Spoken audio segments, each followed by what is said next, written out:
গাছে গাছে নতুন পাতা, ফুল ফুটেছে বেশ, সব পাখির মন খারাপ, শীতের হলো শেষ।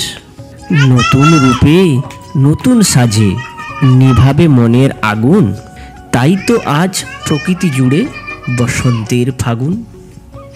তো হ্যালো বন্ধুরা, সবাইকে বসন্তের শুভেচ্ছা জানিয়ে আজকে আবার একটি নতুন ভিডিও নিয়ে আমি চলে এসেছি।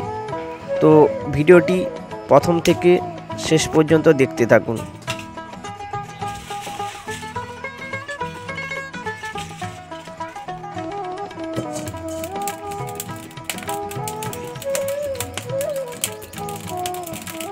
আজকে আপনাদেরকে দেখাবো তিনটে রান্না। প্রথমত একটি হচ্ছে শাক ভাজা, আর একটি হচ্ছে বৈতালের ঘন্ট বা কুমড়োর ঘন্ট, আর একটা হচ্ছে মাছের ঝাল তরকারি। এই তিনটে রেসিপি আপনাদের সামনে আজকে তুলে ধরব। তো আপনাদের সবার কাছে আমার অনুরোধ থাকলো প্রথম থেকে শেষ পর্যন্ত ভিডিওটি দেখবেন এবং ভালো যদি লেগে থাকে অবশ্যই একটি লাইক করবেন। তো দেখতে থাকুন। গ্রাম্য পরিবেশে আমরা কিভাবে রান্না করি সেটা দেখুন। শাকটা আমরা কেটে নিয়েছি, কেটে নেওয়ার পরে ধুয়ে তারপরে সেদ্ধ করতে দিয়ে দিয়েছি। এখন হাঁড়িতে জল গরম হয়ে গেছে, আমরা চালটা এই হাঁড়ির মধ্যে ঢেলে নেব। কিছুক্ষণ পরে এই চালটা আমাদের ভাত রান্না হয়ে যাবে।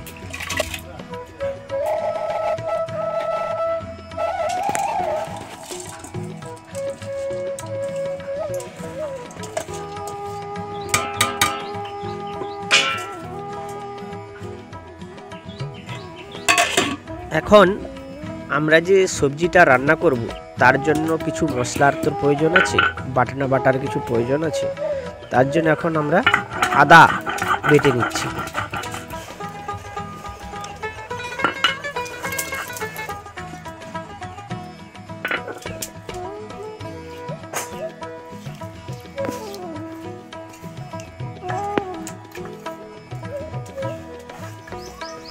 এরপরে এটা হচ্ছে রসুন, রসুন আমরা বেটে নিলাম। এখন এই শাক ভাজা শেষের দিকে আমরা চলে এসেছি, সেদ্ধ হয়ে গেছে। এরপরে আমরা কড়াইতে তেল দিয়ে দেব, যে তেল দেওয়া হয়ে গেছে। এরপরে লঙ্কা দিয়ে দিলাম,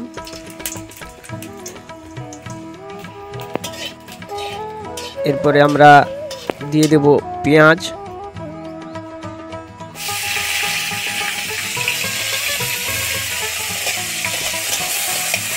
এখন দিয়ে দেব রসুন। সেই রসুন বাটা এখন দিয়ে দিলাম।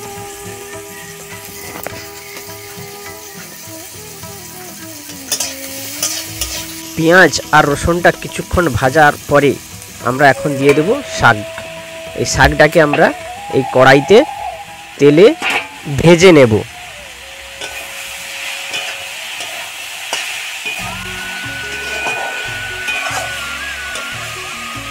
এখন শাকটা আমাদের ভাজা হয়ে গেছে, আমরা কড়াই থেকে শাকটা নামিয়ে নেব।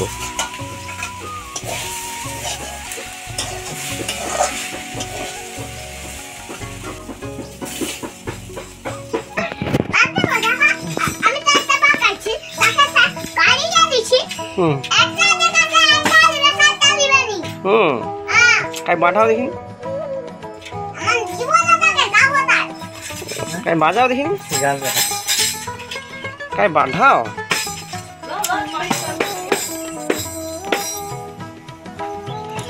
কি রে চলা,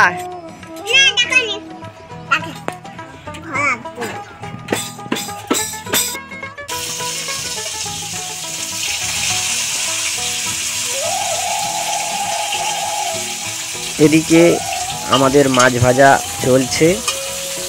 মাছ ভাজা হয়ে গেলে আমরা এখন ঘন্ট বলে যে তরকারিটা বলেছিলাম সেই কুমড়োর ঘন্ট রান্না করব। আবার এদিকেও আমাদের ভাত রান্নাও হয়ে এসছে।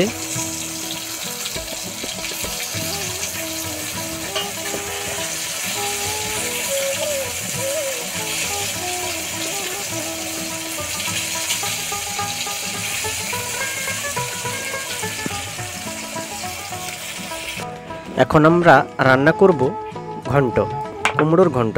কড়াইতে তেল দিয়ে দিয়েছি, এখন লঙ্কা কেটে দিচ্ছি, এরপরে দিয়ে দিলাম তেজপাতা, তারপরেই আমরা দিয়ে দেব জিরে, এটা হলো জিরে। এরপরেই দিয়ে দিচ্ছি সরষে, এরপরেই আমরা দিয়ে দেব পাঁচ ফোড়ন,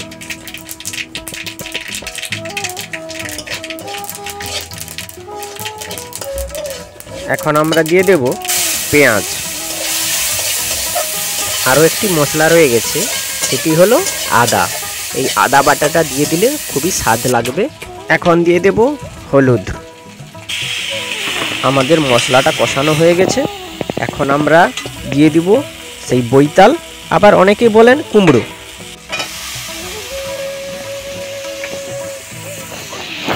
এরপরে আমরা পরিমাণ মতো লবণ দিয়ে দেব।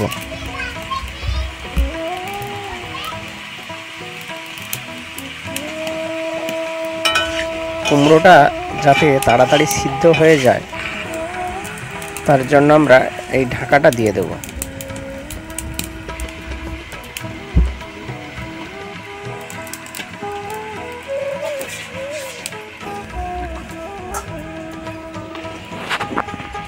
দেখুন আমাদের বাড়ির পাশেই কত ধরনের সবজি গাছ হয়েছে, টমেটো গাছ, পেঁয়াজ গাছ, কত ধরনের গাছ হয়েছে। আমার বড় মা এখানে জল দিচ্ছে।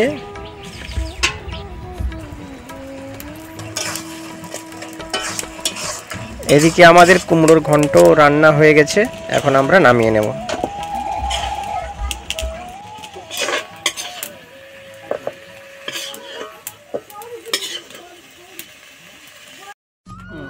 কড়াইতে আবারও আমরা তেল দিয়ে দিয়েছি, তেজপাতা, লঙ্কার পরে আমরা দিলাম পেঁয়াজ, এটা হচ্ছে ধনে গুঁড়ি, এটা হচ্ছে জিরে গুঁড়ি। এখন আমরা দিয়ে দিলাম হলুদ গুঁড়ি,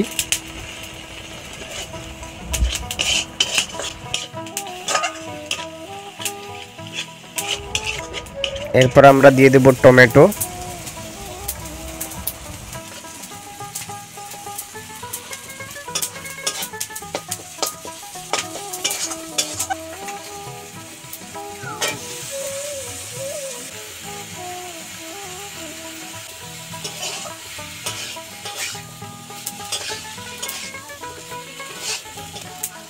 এখন দিয়ে দেব পরিমাণ মতো লবণ।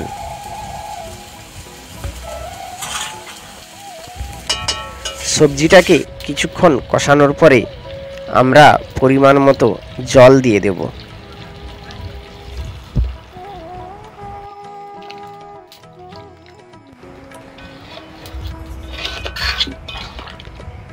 এরপরেই আমরা দিয়ে দেব ভেজে রাখা মাছ।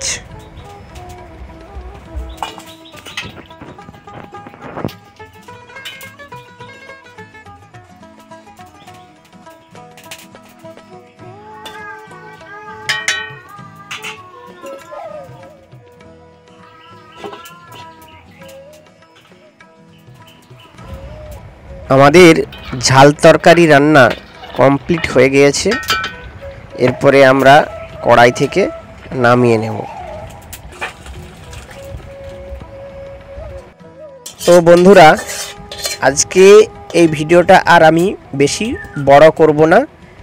আমার এই রান্না রেসিপিটি কেমন হয়েছে অবশ্যই কমেন্ট করে জানাবেন। তো চলুন আগে খেয়ে দেখি রান্নাটা কেমন হয়েছে। এটা হচ্ছে মাছের পিস, এখানে রয়েছে বৈতাল ঘন্ট, এখানে রয়েছে শাক ভাজা,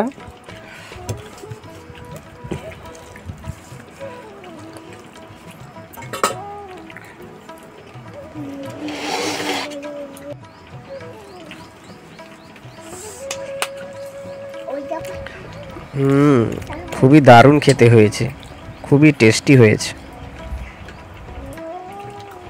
তো বন্ধুরা, আজকে আমার এই ভিডিওটি যদি ভালো লেগে থাকে অবশ্যই লাইক করবেন এবং পাশে সাবস্ক্রাইব বাটনটি ক্লিক করে আমার পাশে থাকবেন।